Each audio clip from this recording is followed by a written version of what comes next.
online with Amr The Internet Guy. Stream it today on your favorite podcast platforms. This podcast focuses on entrepreneurs and business owners, helping them become more successful in conducting their business on the web without being stuck with technology, getting a headache, pulling their hairs out, or buying expensive software.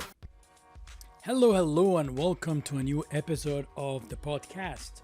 So today I'm talking about something very important, yet very much overlooked. You know how much time we all waste when our computers are not working well? Having a sluggish computer or a computer that doesn't respond 90% of the time to what you want to do, and you end up waiting those few minutes every time you're trying to complete an important task, which is very much detrimental to your productivity, especially if you're a business owner. I'm talking about that, and today I have a person who has a great solution, and our motto would be prevention is 10 times better than treatment. So without further ado, let's meet the computer doctor. Hi guys, welcome to another episode of Online. Today I have a special guest with me, Mr. Edward Lissack. Thank you, Amr. So Edward, as a start, I usually ask my guests to introduce themselves and, tell people who they are, what they do, where they're located. All right. Well, I'm Edward Lissack. I'm the owner and computer doctor for Computer Age Service Enterprises. And my office is in Coquitlam. And my other office for working space is at the Fountainhead Network in Coquitlam as well. Where is that? I've never heard of it. We're right there inside. We're in the studio. Yeah. Unless we're in a parallel world, in a parallel universe of the same thing. That's always possible. One never knows. So, Edward, I'm intrigued because the first time we met, I can't remember how many years ago. 4, 3? I don't know. I'd say a good 3 years ago. And I remember seeing on your card, and of course that was pre-COVID, the computer doctor that makes house visits. That's right. So tell people a little bit about it. Sure. Basically, a client calls us up and says they're having problems with their computers. So then I ask them various questions like, what can you tell me a little bit about the issue that you're having with your computer? And then to give me a better idea, and then I make a house call appointment to actually go to the person's home office or business office location and actually assess and see further what the issues are. And those issues can range from anywhere from component failure problems to software issues to just the system not performing properly. And then we implement our treatments and solutions to bring the computer back to a healthy state. And at various times, we do need to bring the computer into our lab in case we need to do some invasive surgery. Perfect. So I'm interested to know because from what I can notice, many people will have problems with their computers. They either ignore the problems or they're unaware that they have a problem. Like, when it's slow or sluggish. Yes. Mm-hmm. And then kind of you get used to it at some point, right? Yes. But what is the point that you find when people call you at the end, like when they've had enough of what?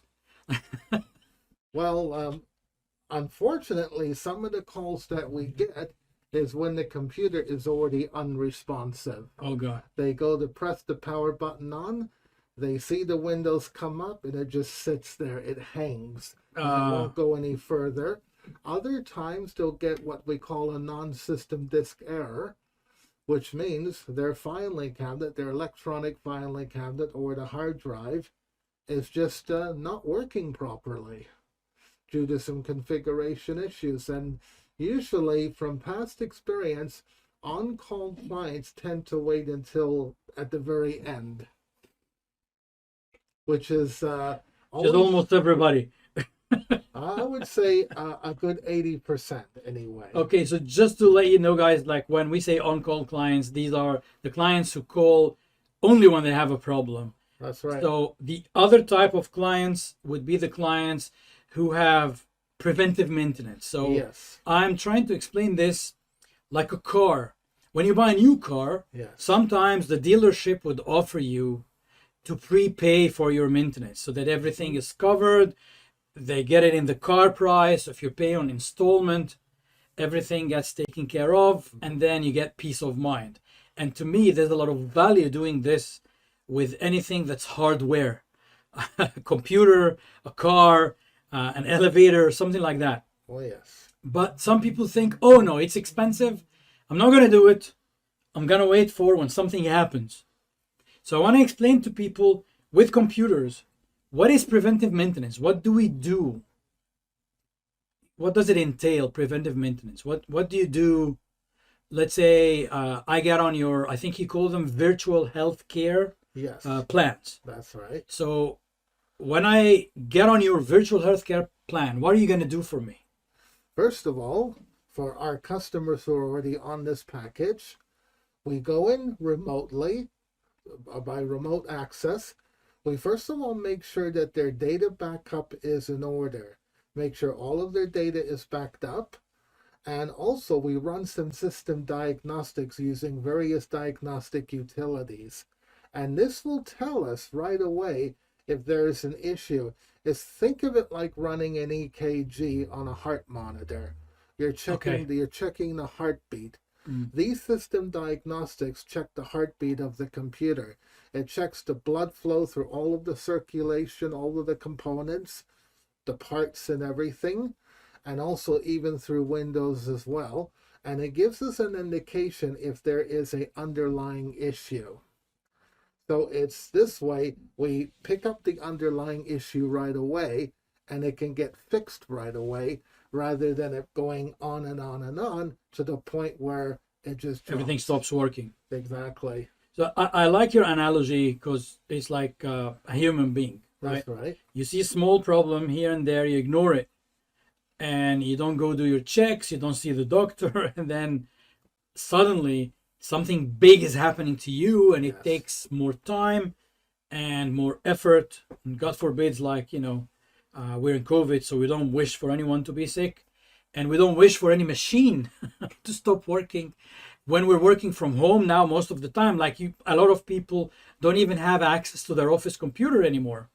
And they're using their personal computer as the office computer. Sure. And that brings a lot of other challenges, because like the stuff that's on it, the crap that that your kids have put on it. And so what would you recommend if somebody's using the same computer for both work and leisure?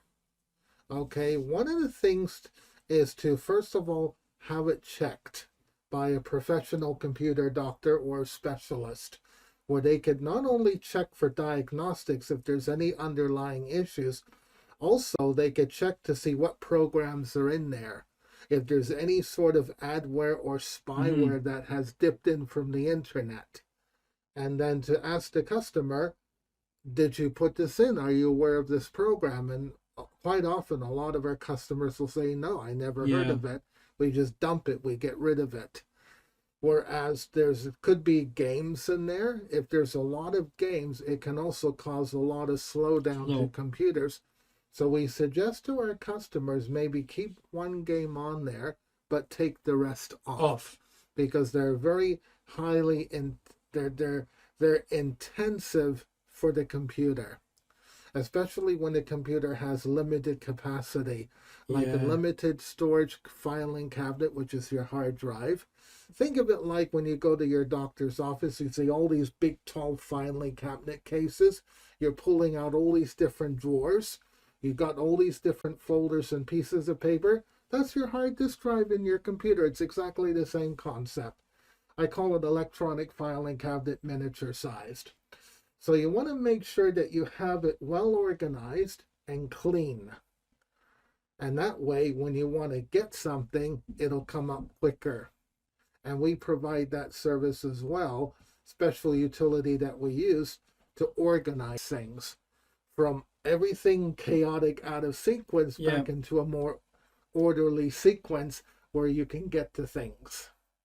So, in my opinion, the most underrated stuff with a computer or even a website is the speed, Yes. because many people have a slow computer or a slow website and they don't care, they just ignore it, right?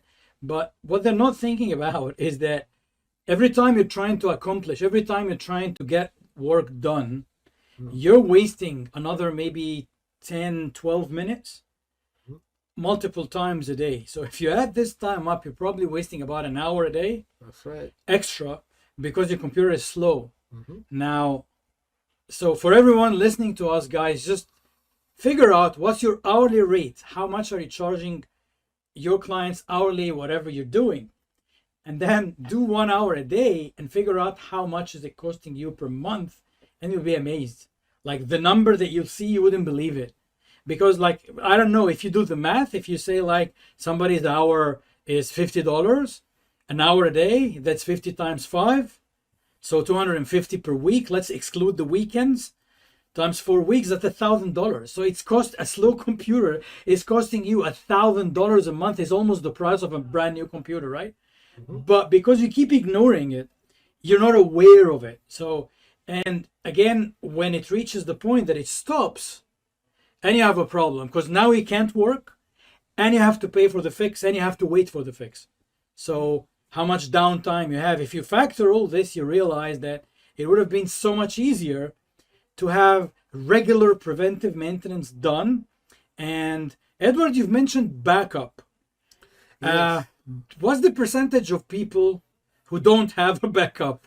Well, I'll be honest with you. Of everybody I talk to, and everybody that I ask to the question when I'm doing my seminars, 75% don't do their backup. Oh my God.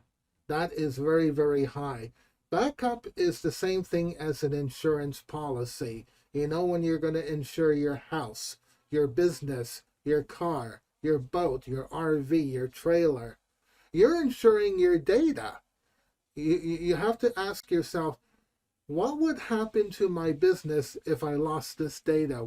How would it impact my business in terms of clients, revenue, and all the records that I keep? What would happen? This is the very important thing to ask yourself. So data backup is very important. It keeps you in tune and right with your data. And a lot of people get the misconception that using Google Drive, OneDrive, and Dropbox, they assume that it's a backup. It's not. All it is that it's what we call a file and sync share facility. That means that when you go with your smartphone or your tablet computer or your laptop out of your home office to different parts of the country or world, you can grab that data off the cloud. You can do that. That's all it's for. A backup is completely different. It's a set of data that gets permanently backed up to whether it's a portable USB storage device or into what we call a secured cloud backup. And there's a lot of different companies that provide this service. There's like Carbonite is one of them. My customer in Toronto uses Carbonite.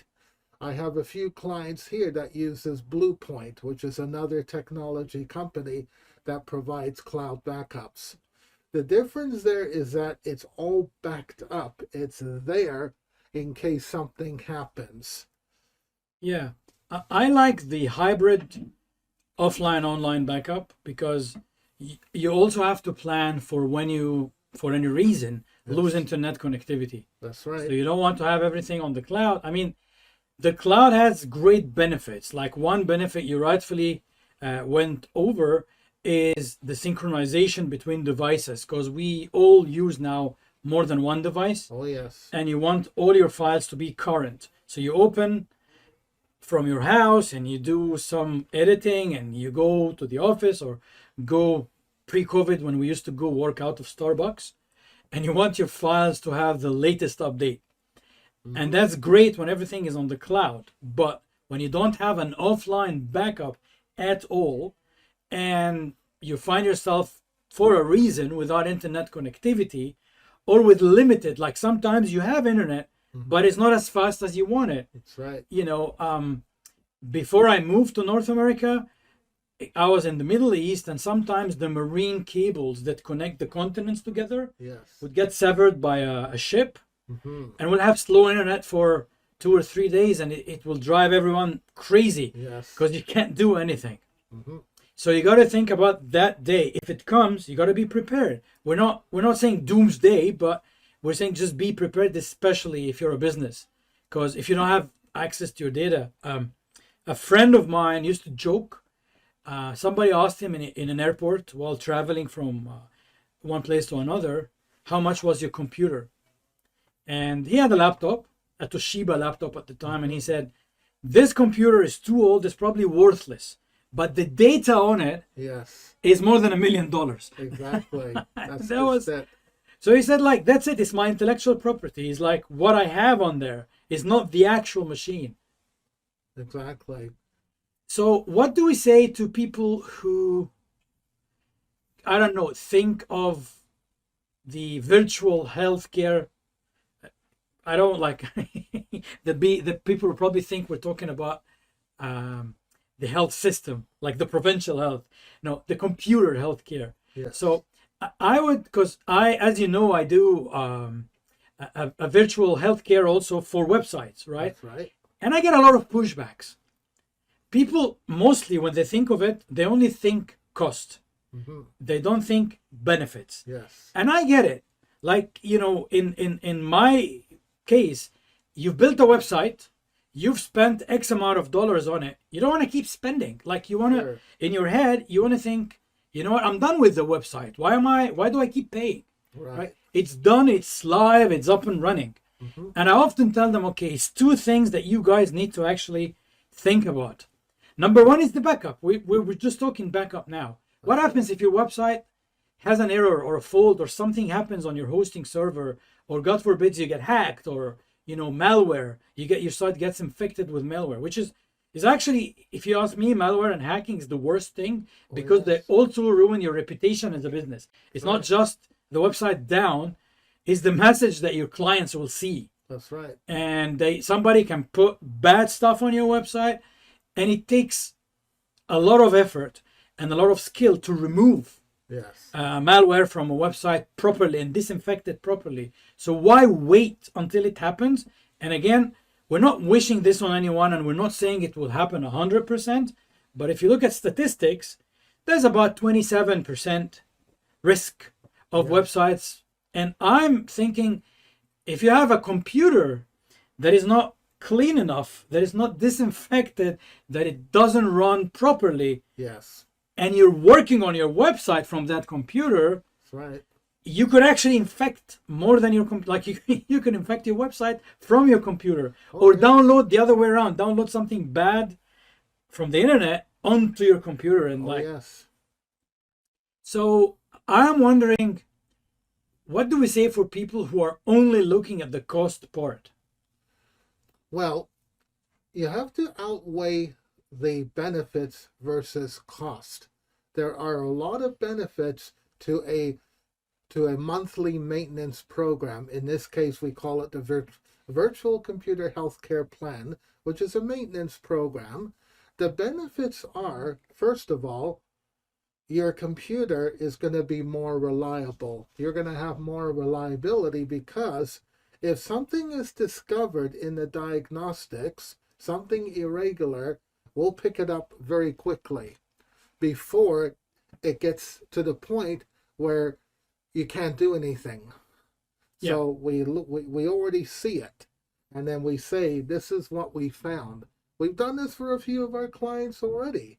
And you'll fix it, right? So you're not It's done. you're not going to wait, you're just going to deal with it. It's just going to be dealt with. Exactly. We let our client know, and we say to our client, we need to fix it now before it goes any further. And then, so that's one of the big things, is knowing sooner rather than later when if it's there bigger. is an issue. The other thing too is assurances of your data backup. You don't have to then second guess, I don't know when I last did my backup. With this type of plan, we set up your backup. In fact, I just did this the other day for a new client who came on board.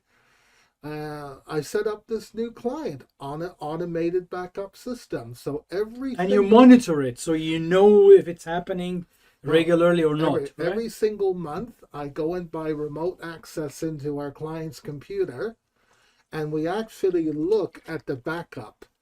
All of our clients use portable USB storage devices.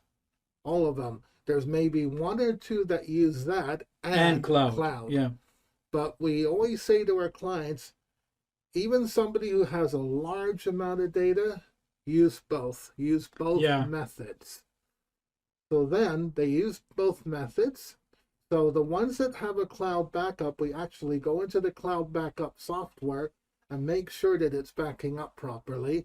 When we go into the USB storage device, in fact, I just did this late last night for another client in Toronto.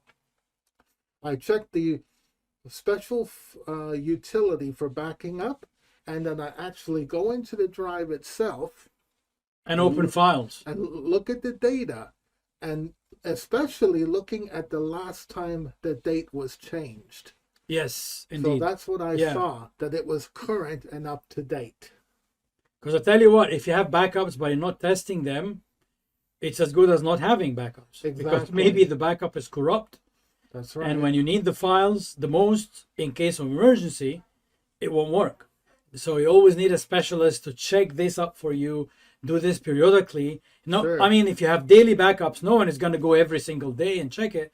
But on a monthly basis, at least, is like every month, yes. you'll reserve some time for each client to go and look. Oh, yes. And it's all part of the plan. Oh, yes, all part of the plan. That's included in the plan.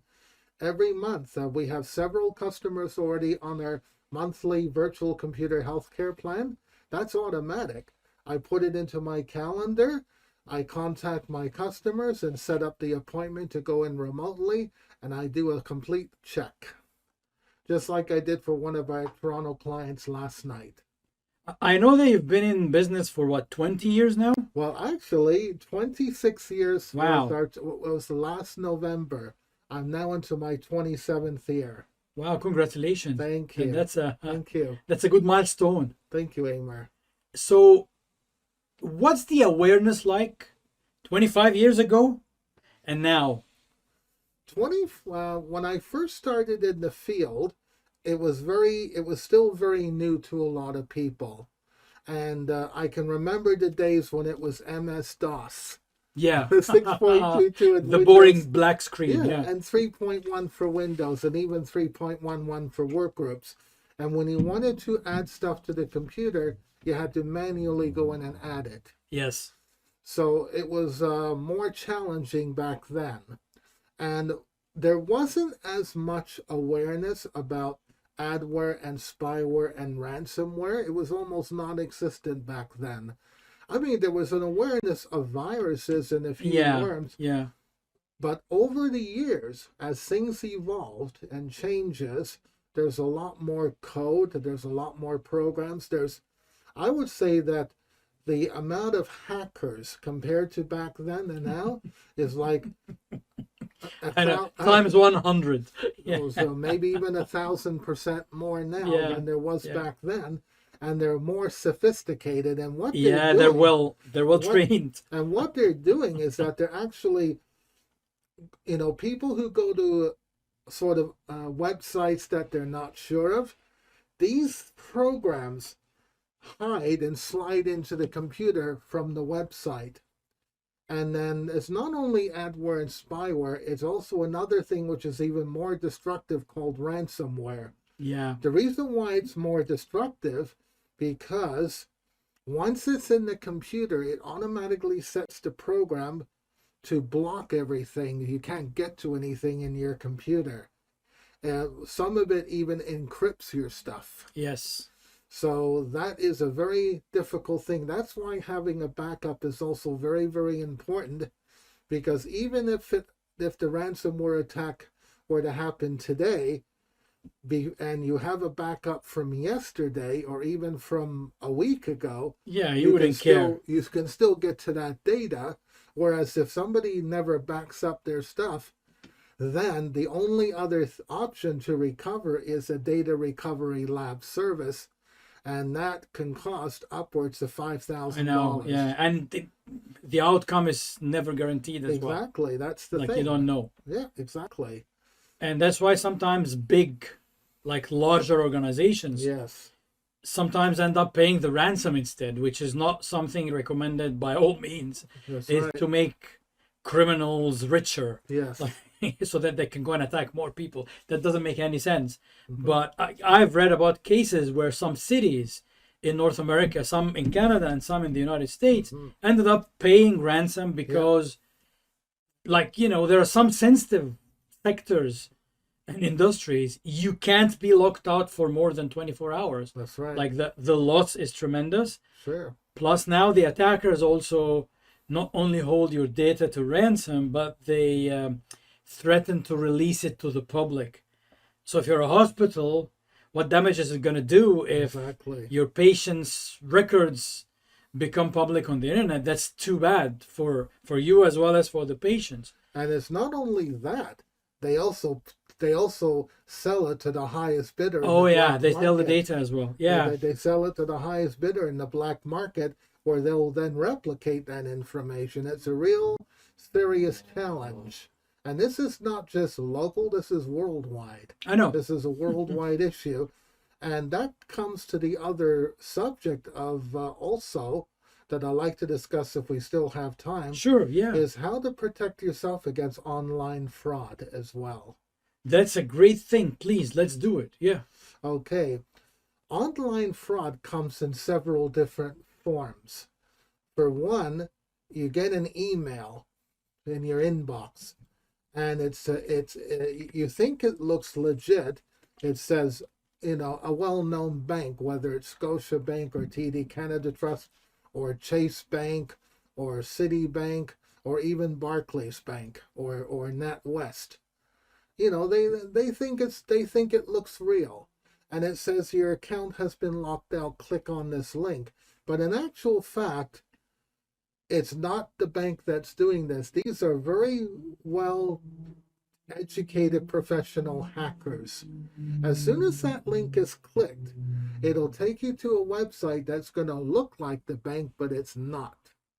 And then the person puts in all the information, and then the hackers will then take that information, actually go into the online banking, and then take everything out of those accounts. If it's a credit card, then they're going to start charging. They're going to max it. And some credit cards, especially corporate credit cards, don't even have a set limit. Yeah. They could all of a sudden see a bill for $500,000. And if you have too many employees, you wouldn't notice unless the amount is big. Exactly. So if they start doing like $100 here and there, you would only discover it later. That's right, exactly. And the other form of online fraud is pop-ups. So, you'll be doing stuff on the internet. All of a sudden you get these pop-up screens saying your computer is infected. Yeah. That's the pop-up that is actually infecting it when you click. And then also, we know there's a problem with your computer. They'll ask you to click on this link, or they'll ask you to call this toll-free number. Yeah. This happened to my customer. Oh, and they pretend to be Microsoft and exactly. Yeah. In fact, I want to share a little story about Microsoft. About 6 or 7 years ago, I got a call from someone claiming to be from Microsoft support. I knew it was fake right off the bat, because the person was very aggressive on the phone, extremely aggressive, kept insisting that there was a problem with my computer. And I kept asking the question, how do you know there's a problem with my computer? You're not remotely connected. Yeah. How do you know? And the person kept evading the question. So anyone who gets these pop-up screens or these phone calls, just get rid of them. Straight away, they're fraudsters. They're only after one thing, and that's your hard-earned money. They don't care about anything else, unfortunately. Yeah, Microsoft doesn't call anyone, guys. Exactly. They don't initiate a call. Like if you have a support ticket, like you went on the Microsoft website, and you had a problem, you described your problem, and you created a support ticket, Yes, they may ask you for your number and call you back to follow up. that's right. But on their own, they don't just initiate calls. That's right. The government never calls anyone, Exactly. even if you have a ticket, even if you ask right. them to call you back, they won't. So right. when someone calls you and say like, I'm from the government, there's a problem with your social security number or whatever it is that they say these days. Like last year, they were calling and saying we're from the tax agency. This year, they're saying we're from the social security agency. Yeah. And maybe next year, they'll tell you we're from the foreign affairs. I don't know. Sure. So all these are fraudsters. And you know what? Like, think about it this way. Even if it wasn't a fraudster, right? There's no harm to discard the call Right. and go do your own research anyway. That's So right. don't respond.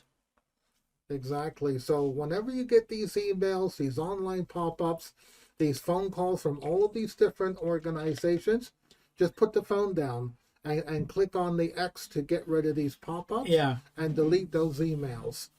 When in doubt, if you're not sure, talk to somebody who you can trust. Yeah. Talk to your techie. Yeah.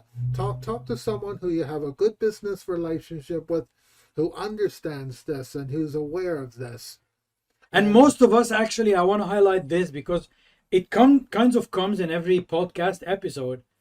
Most of the business owners that I spoke with, they have like a free discovery call, like a 30-minute discussion. And so if somebody's not sure, they've seen something, they're not 100% sure whether this was a fraud or not, or whether their machine is infected or whatever, use a professional. Like schedule a call, one of these free calls, just to ask the question. I'm sure everyone would like to help. Sure. Well, actually, for me as the computer doctor at Computer Aid Service, we offer a virtual 1-hour free consultation and Wow. discovery session to address any concerns that you have.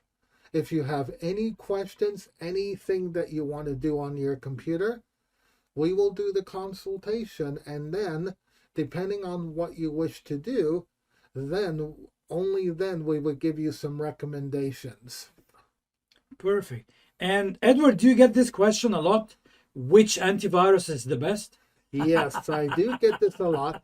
The answer that I give Amr and to everyone else, even to my customer that I took care of a few days ago, I give them the recommendation of my own personal experience. I've used McAfee Internet Security and Kaspersky Internet Security, and those are like the best ones I've ever used. Just like somebody might ask me, what computer would you recommend? Yeah. I recommend 3 different kinds. I recommend Dell, Asus, that's ASUS, I love them. Asus, Yeah. and also Lenovo, IBM Lenovo. I'm glad you didn't say HP because I don't like it.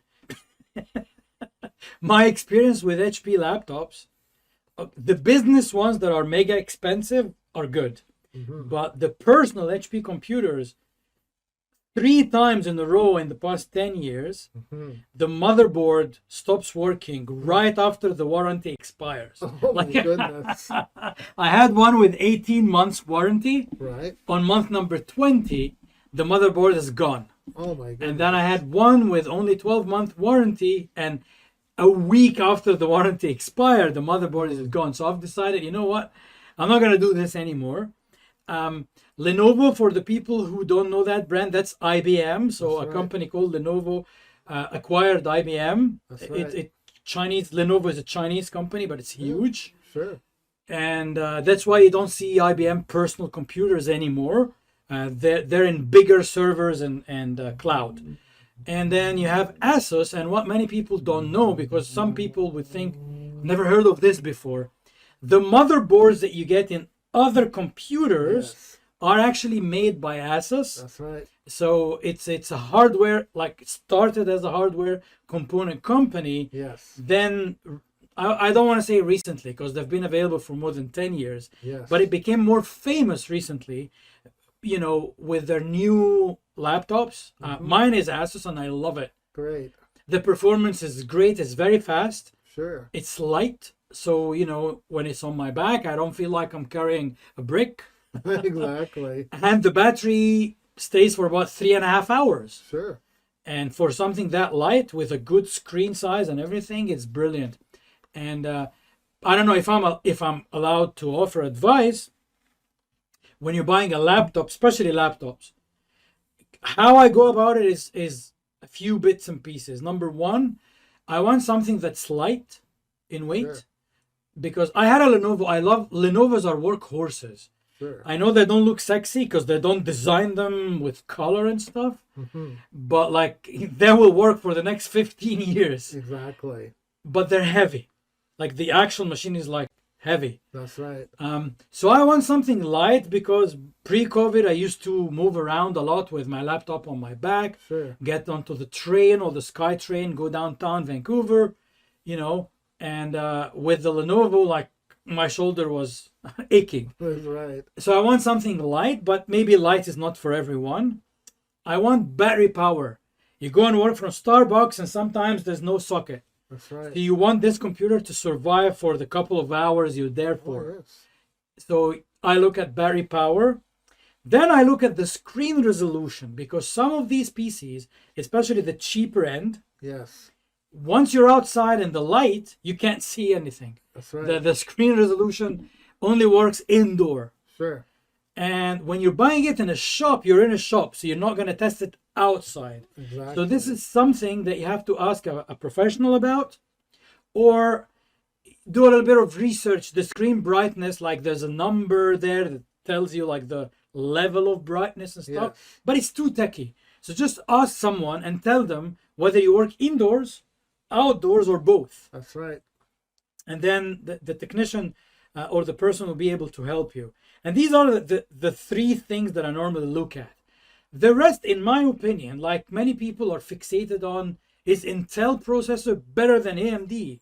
Or does this computer get hot quicker than another? Yes. And I don't really think there is one thing, or it depends on the design of the machine. And I don't think one processor is predominantly better than another. Sure. They're different. They have different purposes. One is for gaming. One is for it depends what you want to do with it. Yeah. Exactly. And yeah, like, so always have a preventive maintenance plan. Is it worth when you're buying a new computer to go and buy extended warranty? It depends on a couple of factors, because I've spoken about this to a few clients who I helped them to get a new computer through Dell.ca. They seem to be the ones who offer the extended warranties. So I would suggest when you're getting a computer, they all come standard with a 1-year warranty. I suggest at least get another year. Okay. At least another I was going to say 3. Yeah, 2. Okay. At Works. least that. I'm just saying the minimum. Yeah, I'm saying the okay. bare minimum, another year. Having it, like, for me personally, I have a Dell Vostro notebook computer that I bought. Wow. I bought Vostro. They don't make them anymore. That's right. I bought this laptop from Dell.ca in April. In a month's time, I've had that computer for 8 years. Wow. And when I bought it, I bought a 3-year extended warranty because I wanted an extra 3 years. So for me personally, I tend to get the maximum extended warranty that I can get. So I had the first year and I bought another 3 years. But it's all finished. Yeah, because I'm sure people who are buying from Amazon, sometimes when you buy hardware from Amazon, yes, they try to sell you some kind of an insurance with an extended warranty. yes, that's right. I think they use a third-party company. That's right. So do some research, guys, because what I read about them is that they're not as good with everything. They're good with some stuff, but not all the stuff. And that, read the terms and conditions quite well with the extended warranty to figure out whether it's repair, replacement, what type of service you're purchasing. Exactly. The best ones, of course, are the replacement. Something happens, we'll take it back. That's it, and give you a new one. Exactly. And I've used that. I had I can't remember the brand now. Like that was 2001.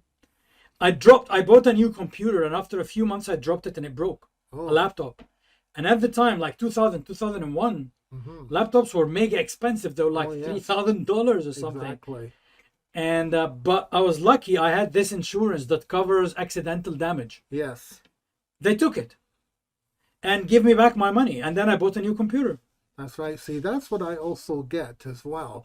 With Dell, they do offer accidental damage. I always get that with my laptop, and I got that for 3 years as well. Yeah. And and then that computer is now 8 years old, and I'm still using it. And it just goes to show that that particular computer company, Dell is brilliant. I love them. Their systems are built to last, and I recommend a lot of Dell computers to a lot of my clients. They actually take my recommendation. They purchase Dell, and then once they purchase it, I go and see the customer. We take the data from their existing computer and we put it into the new computer and set up the new computer for them. During the COVID-19, where you can't necessarily do that, I like to share just one little story. A longtime client in Toronto, about 6 months ago, purchased a brand new Dell computer system, a desktop computer with our recommendation. I set up a Zoom session because my client has an existing laptop. We used the client's laptop. We set up the Zoom. We were able to see each other on the video, and I was able to guide my client through the steps of taking the stuff out of the box. How to set it up. Yeah, how to connect the cables and everything. Oh yeah, because when it's brand new, if it's not a laptop, if it's a PC, then you have multiple ports that you have to connect. That's right. So my customer bought a desktop computer, so I was able to virtually on Zoom assist my customer and to get it up and running. Yeah, and then we did that, and then once my customer turned on the computer, then we put in the remote utility, and then you can go and finish up the job, which is exactly what I did. And we do that for all clients who buy new computers. And before COVID hit us, I was doing all these things at the client's location. It's a great idea. Yeah, I've been there before. Like, we've worked together on a couple of clients, and I remember one time a client wanted to give me, I think it was 8 computers for us to fix. Yes. And it was pre-COVID, but the funny part is because he came with a box full of laptops. Yes. And he asked me to open the trunk of my car. It felt like we're doing something bad because, like, do you have the money? Yes. Like, they drop the goods and they go. Right. But it can be contactless, actually, even with COVID. That's right. You can agree on some drop off and pick up points, and you can go even all the way to their office or home office and just ask them to leave it outside the door. And that's exactly what we do. For the COVID-19 measures, actually, we've already done this for quite a number of our customers. We arrange a pre-arranged date and time. When I arrive, the computer is sitting there waiting for me.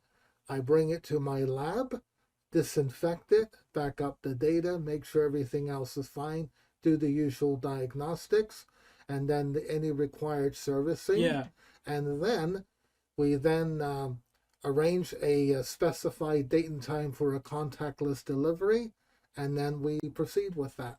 Perfect. And I have to say, in most cases, you don't need to take the computer away. You're able to log in remotely and fix it anyway. Like, these are some specific cases, especially if the computer won't connect to the internet, then we can't do a remote. That's right. Or won't even start. Exactly. So in this case, it has to be taken. That's right. But in most cases, the disinfection and looking at the performance and optimizing that performance can be done via a remote session. Oh yes, absolutely. I would say that 80 to 85% of our servicing is done virtually.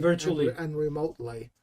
About, I would say, 15 to 20% of the time is when the computer just is not working properly. Yeah. That's where we. If it's too old, or you waited too long to call, that's probably gonna be that. And then that's where we come and do the contactless pickup and delivery, and we do the in-lab servicing. Yeah, I mean, it's like regular healthcare, guys. Like, if you're healthy, doing your exercising, sleeping well, eating well, drinking a lot of water, you don't need to go to hospital. Probably if you have a little bit of a cough and not COVID, but you just take a Panadol or an Advil and you're good. Same thing with computers. But if you leave it for too long, then you need to go to the hospital and run checks and stuff. Exactly. So it's the same thing with the computer. Don't leave it for too long. The minute you feel like it's a little sluggish, behaving a bit strange, or not doing something that you want it to do, just get in touch with, the computer doctor or a computer doctor or someone trusts, and let them have a look at it. Absolutely. So Edward, thank you very much for being here. I just need to let everyone know that he's in Toronto as well as Vancouver, or let's say Ontario and British Columbia. But you're able to service, of course, any other province remotely if they need to. Well, for that matter, anywhere in the world by remote. Yeah, anywhere in the world. Anywhere in the world. And it's www.computerageserviceent.com. And my email address is info@computerageserviceent.com. And our local Vancouver number is 604-435-8254. I'm going to put these details, guys, below when the podcast is published so that you can get in touch with Edward. Thank you very much, and hope everybody has good health for themselves as well as their computers. And thank you very much, Amr. Have a great day. Thank you, you too. Thank you, Amr.